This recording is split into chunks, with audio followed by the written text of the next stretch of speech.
Hello, and welcome to the story of Black Agnes. Now, this copper statue is located at the Green Mountain Cemetery in Montpelier, Vermont.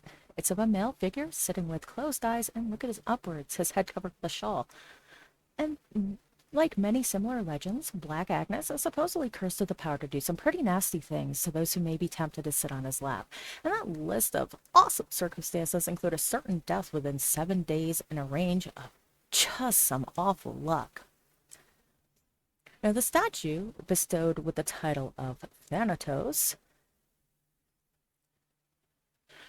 um, was placed on the grave of a Mr. John Erastus Hubbard, who passed away in 1899.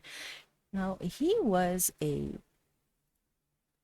Montpelier businessman with enough wealth to have the statue created and watch over his final resting place. It's said that he contested and inherited a sizable amount of money from a wealthy aunt who had originally left it to the city of Montpelier, and it was a fortune for this time. And he set about the task of building a public library for Montpelier, but only at about a third of the cost his dead aunt had intended. Needless to say, people considered him quite stingy and greedy.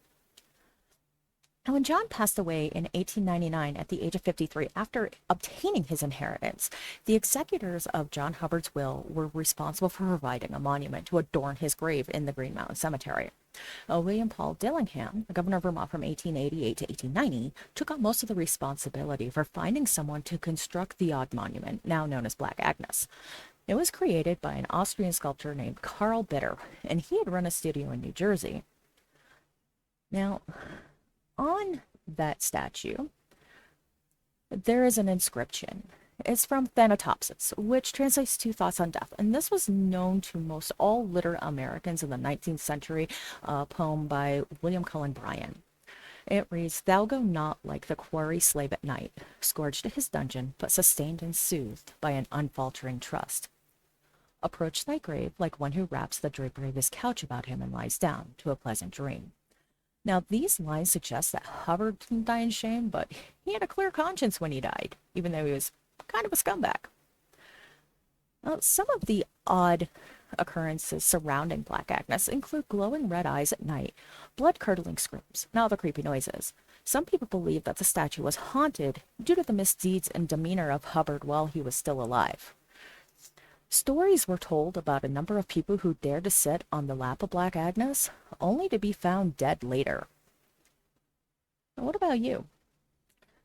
Do you believe the luck of Black Agnes? Do you believe if you sit on Black Agnes's lap, you're gonna have some bad luck and die? Well, tell you what, about 2 years ago, I did. I'm not dead. At least I don't think I am. I guess I would just be more of the Black Agnes myth coming to you from beyond the grave. But hey, go ahead, like and subscribe if you like this little tidbit of history and facts.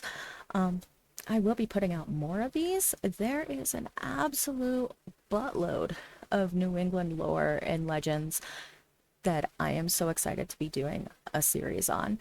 Go ahead, like and subscribe, and I'll see you in the next video. Bye!